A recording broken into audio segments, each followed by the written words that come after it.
Hey, how you doing, Nate? Good. How are you guys?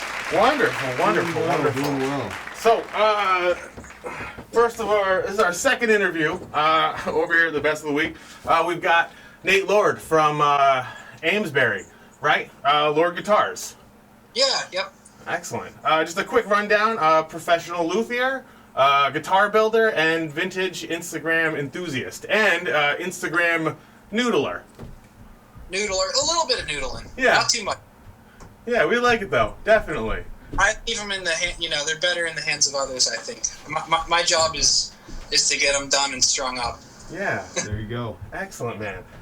Man, my first question for you is, how'd you get started in the business? I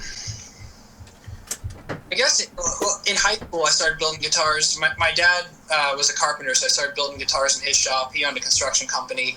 Grew up in South Jersey, in the Philadelphia area. So as I was just learning different things in his shop just for fun, and we thought we'd tackle a guitar. And then when I went to college, I started apprenticing at a shop called Becker Guitars. They were down out of Attleboro. They're not around anymore, but spent a few years there learning, guitar playing, working in the repair shop. And around probably 2014, just started doing my own thing, taking repair customers in the Boston area, Nice. building some car prototypes. And yeah, moved up here about a year ago. Have a little bit more space to work out of, which is really nice. And just trying to keep the guitars going. Cool, Very man. nice. So I'm curious, you've got some cool original designs that seem to be, kind of based on other vintage style instruments, you know what I mean, based on what you were saying. So, how'd you kind of come up with your designs? Just mostly drawing stuff, but yeah, I definitely am influenced by and really like the catalog guitars of the '60s. Yeah. I was always a Fender guy before I started building, so I still kind of build similar along that vein, 25.5-inch scale, bolt-on neck construction, that kind of thing. Yep. I've always set guitars. I love Harmonies. Harmony is still all the good old various brands they built under, and influenced by that, but try to keep it original too. Not trying to necessarily build anything that is the same as what someone else is building, but there's definitely influences that I'm not shy about either. Yeah. That's great. And you're using reclaimed woods, local stuff. I mean, I see the boards in the back. You're really cutting your own stuff, man. Yeah, so I just recently started doing this because my local wood guy moved out west. So I've actually started selling live edge slab lumber too, but kind of for as long as I've been building on my own, I've always tried to use locally sourced salvaged or reclaimed wood. Use alternatives to the rainforest wood and woods that are being deforested too quickly in other parts of the world. So I build with a lot of just what grows around here: black walnut, maple, butternut. I'm doing some weird ones right now. One that I'm finishing up now actually has a pear neck, which I haven't seen a lot of guitar applications of pear wood, but it's a lot like cherry or maple. It's nice and hard, stable, strong. So I'm excited to see how that comes together when it gets plugged in and everything. But yeah, just try to keep it at least locally sourced and sustainable as far as the wood goes, and reuse materials and things like that in the process. So I'm really curious with the different types of woods you've tried to use. Have you come across any that have surprised you with how they've sounded, or how they've reacted when you're building it, or kind of, and with that, what's a favorite of yours that's maybe outside of the traditional tone wood, kind of what you would expect? Sure. I like so one that I've kind of discovered just through experimenting and a lot is butternut. Butternut's commonly called white walnut. Sure. And you more you car making for sure, which is cool. It's a hardwood, but it's not super hard. It machines really well. It's lightweight. It's very resonant. It's not as hard or dense as black walnut, but it's also not as heavy. So I've done a couple guitars in it. I've got one, I guess just one more in the run I'm working on right now that has a butternut body. But I've liked working with that a lot, and that's kind of a more oddball. But I'll try all kinds of stuff. I have all the fruit woods are pretty good, like guitar woods. So I have some apple I want to try for fretboards. Interesting. I've got some really hard, really figured birch that like Harmony used to build. Their whole guitars about every part. I've had a bunch of birch arch tops. Oh yeah. I've seen you guys do those. It's cool. Yeah. So I'm curious to try that for necks or fretboards or things like that, because it's hard and dense. It would lend itself well to that. It would be probably too heavy and hard for a body.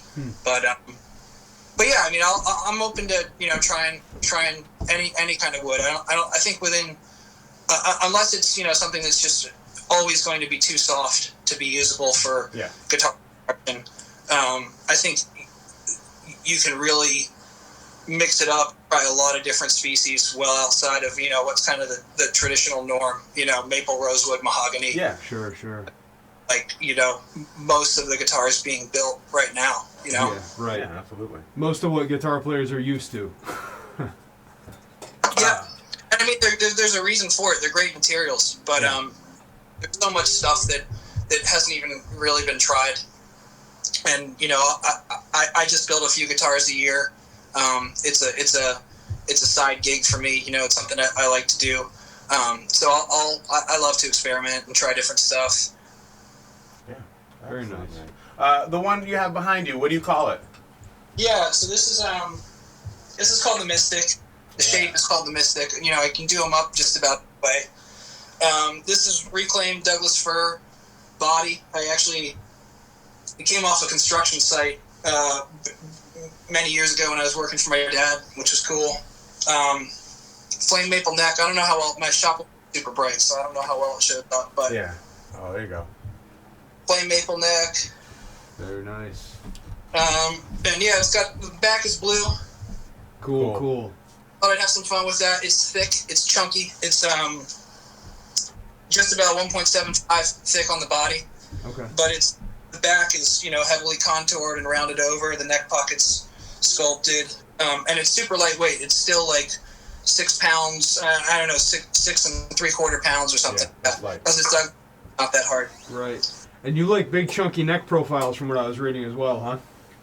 I do. I like I said, I love harmonies and stuff. So I love they're all over the map. But a lot of those old Fenders from the 50s usually had kind of nice round chunky necks on them. Mm-hmm. I think a round neck you actually Rick Kelly from Kelly Guitars, Carmine Street Guitars he has a cool documentary, and he has some cool comments on how a thicker neck I think actually opens your hand a little bit more. You're not pinching as much when you play. Yep. A lot of people for a long time have thought thin necks are fast. You play faster if the neck is smaller.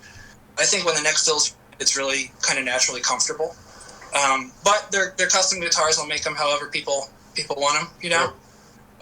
Personally, like my guitars all have pretty chunky necks, C or D, but with nice meat on them. This one is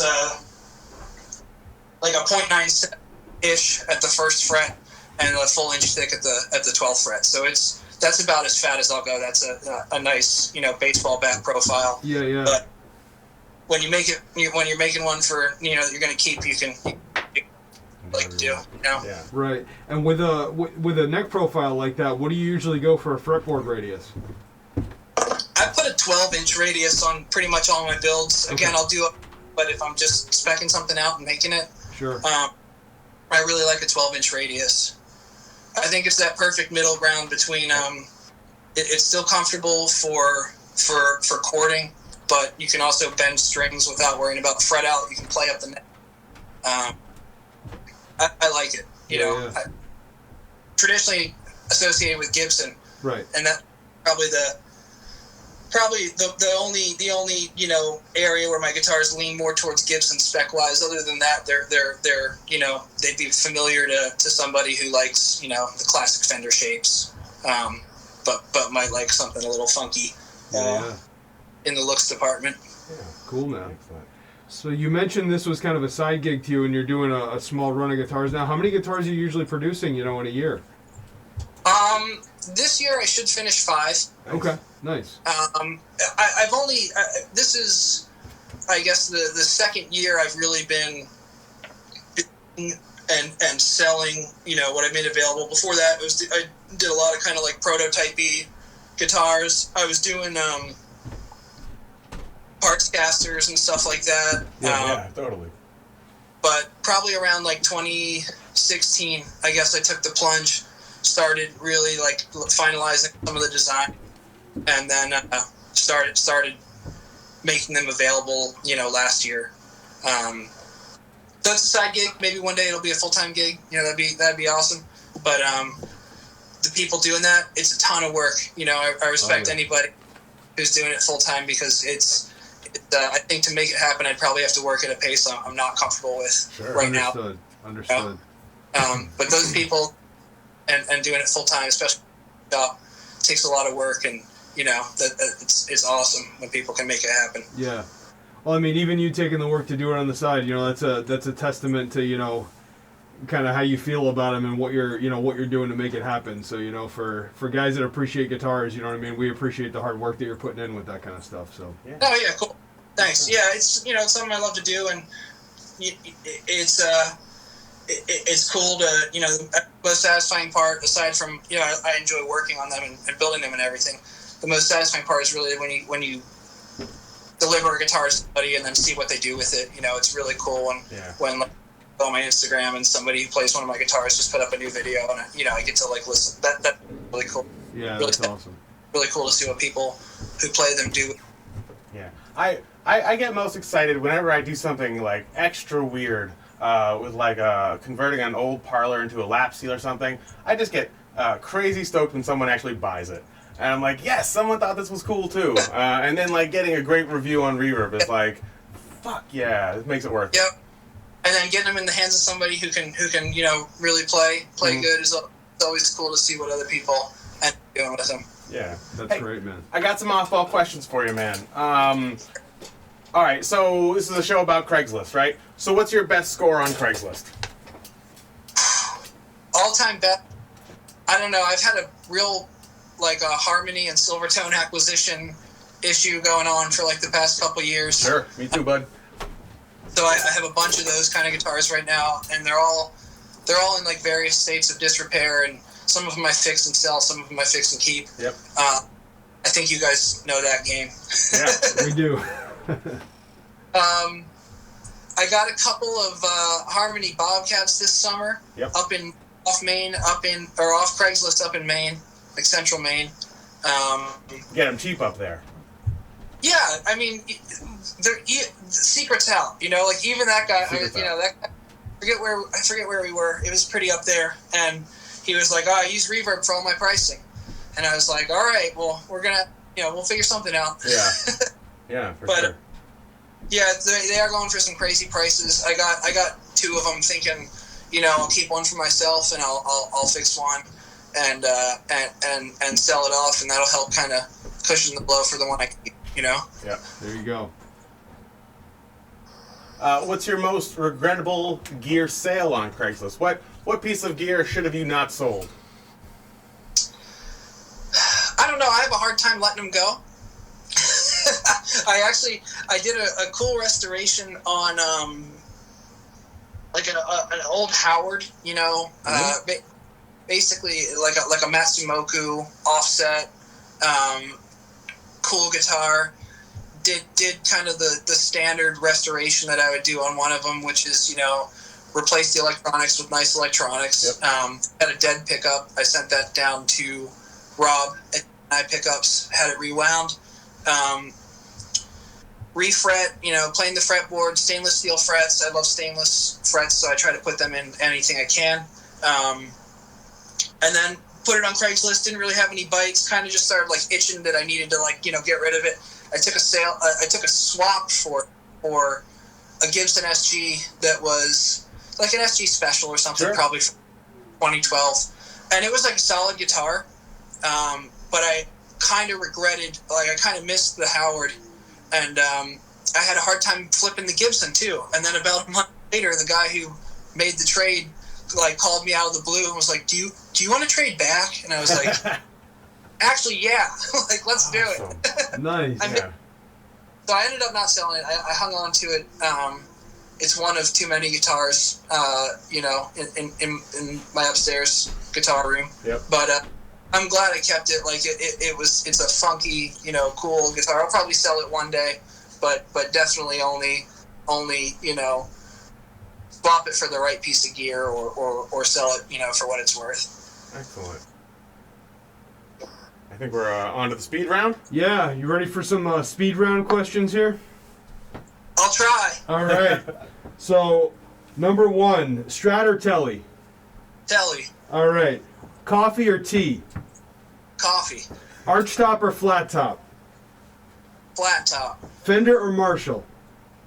Fender, Rosewood or maple? maple. Alder or ash?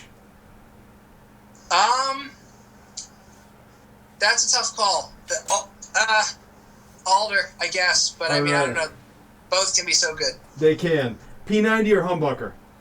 P90, Gold foil or speed bump? gold foil. Yeah. Are you a boots or sneakers guy? I'm a guy. All right. And are big muff or a fuzz face? Ooh, I've actually never owned either, but I think I like the Big Muff sound better. All right. Cool. Very cool, man. Nate, thanks so much for taking the time with us, man. We really appreciate it. Fun. I appreciate you guys having me on. You guys have a cool show. Oh. It's always fun tuning in, and I appreciate the service you provide to all the. Hey. Hey. All right, Thank you. man. And That's the absolutely. nicest thing someone's ever said about the show. And hey, likewise, we appreciate guys like you that are going out and trying to do something different, you know what I mean, and putting cool guitars out into the world. One thing I wanted to mention, perhaps when the world gets a little bit back to normal or something, you know what I mean, maybe we can do a on location thing, and you know what I mean, come Shop check out tour. the shop or something like Yeah. that. We'd love to do that, help kind of bring your guitars out into the world and kind of move things forward for everyone. So Cool. Yeah, I'd love to do that. awesome, man. All right. Well, that's it, man. Thank Cool, you so guys. much, Nate. We'll talk to you